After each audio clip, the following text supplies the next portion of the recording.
you're watching this video, I'm guessing you're probably in the early stages of self-improvement. And if you're anything like me, you've probably struggled to get done the tasks that you know you should be getting done.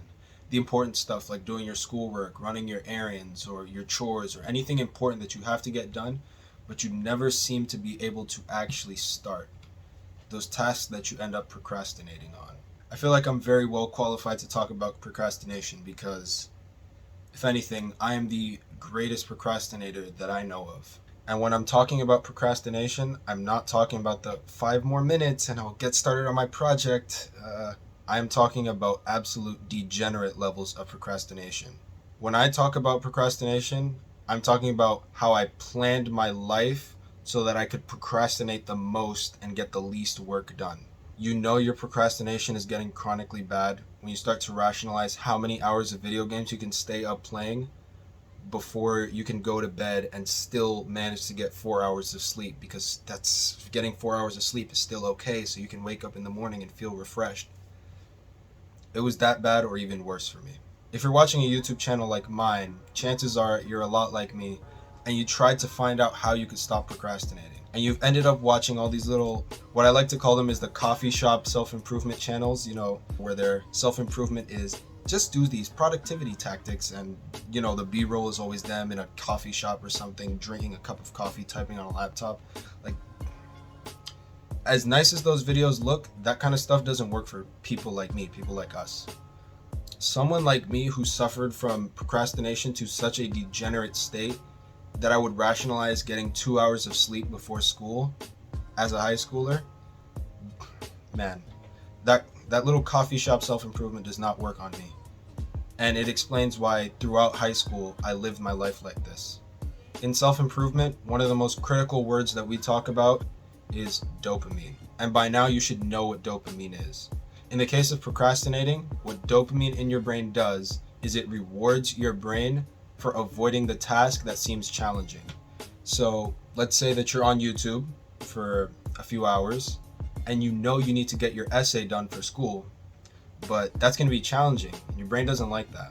Your brain wants to stay comfortable. It rewards you for staying on YouTube. It rewards you for grabbing your snacks and then playing your video games. And in my personal opinion, what this ends up doing to us is robbing ourselves of a valuable resource, our time, and ends up just making you dumber. I mean, just think about it this way. I want you to close your eyes real quick and envision what you think you look like while you're procrastinating. Just imagine you're in a third-person view watching yourself sit in your crusty computer chair, staring in front of the screen, mouth breathing, your nasty, disgusting breath in front of that screen for hours and hours and hours. And then you look over to your backpack that's still full of all that work you needed to get done. And you're like, you know what? I'll still have time to do it later. I don't want to do that right now.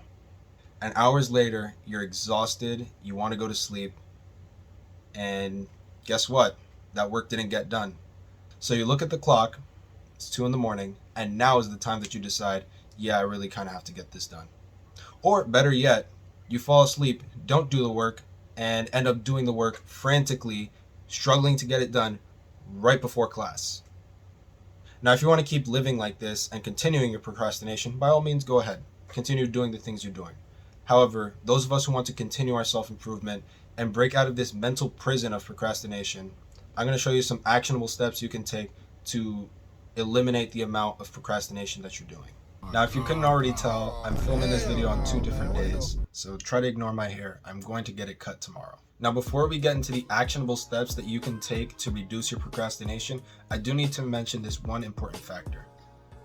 Like I said earlier, I spent a lot of my time trying to learn how to quit procrastinating from all these self-improvement, coffee shop self-improvement YouTubers who said, oh, just do this simple productivity hack to learn how to stop procrastinating.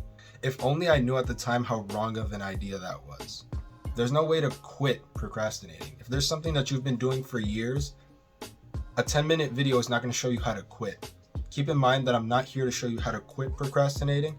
I'm going to show you how you can reduce that over time so that you go from procrastinating 8 hours to 6 hours, and then a month later from 6 hours to 4 to 3 to 2.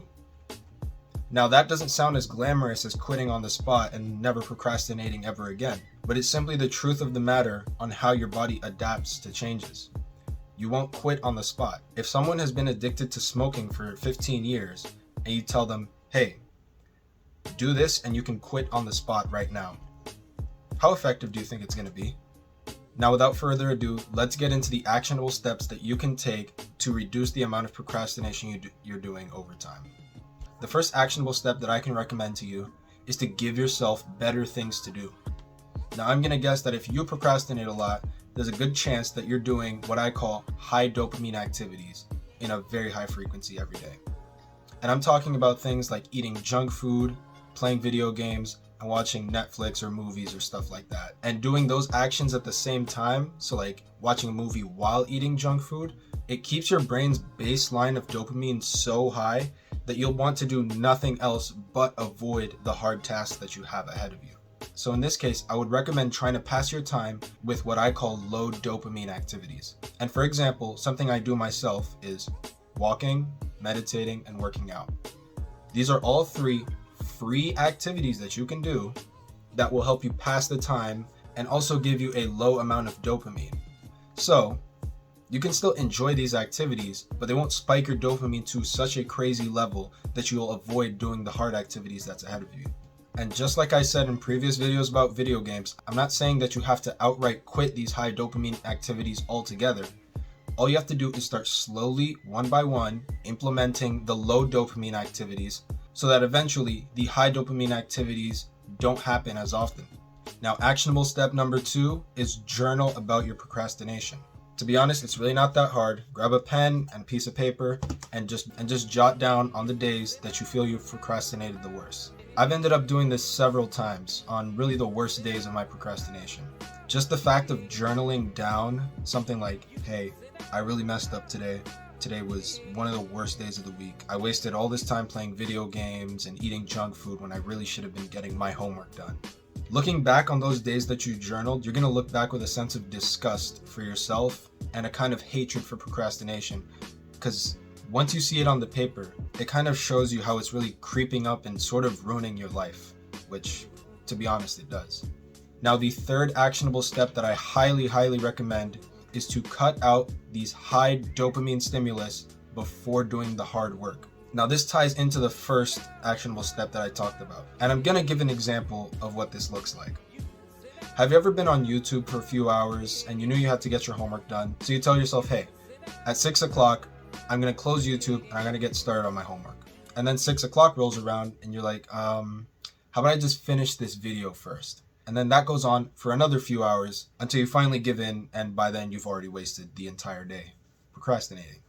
Now, the reason this happens is if your brain is at such a high baseline dopamine while watching YouTube, how can you expect your brain to be okay with tanking that dopamine to do your school essay? If you're doing these high dopamine stimulus activities and then plan to do something difficult after, your brain is not going to comply. It's not going to follow through with that order because it's simply not wired to do that.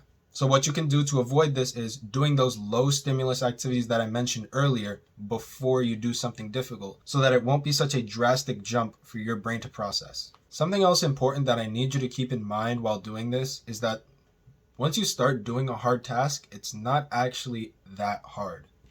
See, the thing is, your brain tries to scare you into thinking that writing your essay is going to be the most difficult and challenging thing of your life. But the thing is, yeah, it's mentally tolling, opening the Word document and starting the essay and opening the book. But once you're 2 or 3 paragraphs in, it's not really that hard. And the reason for this is your dopamine is at a steady baseline again. You're no longer having a battle with your brain to see what's going to give you the most stimulus, because your brain grows accustomed to the activity that you're doing right now. And last, one of the most important pieces of advice that I've ever heard of when it comes to avoiding procrastination and self-improvement as a whole is always keep this quote in your head. Do the hard work, especially when you don't feel like it. Hamza wasn't kidding when he said that this was a life-changing quote. Keeping this one sentence in the back of your head whenever you know for a fact that you're doing the wrong thing that you shouldn't be doing, it gives you accountability. If you know that you should be doing the hard work, especially when you don't feel like it, Those times when you really don't feel like it, you tell yourself, hey, this is go time. This is the time that I'm going to take to do this. Even though it's hard and I don't feel like it, I'm going to grow as a person because I did it when I didn't feel like it. I genuinely hope that this guide helps you guys out. And remember, winners win, losers lose. Go be a winner today.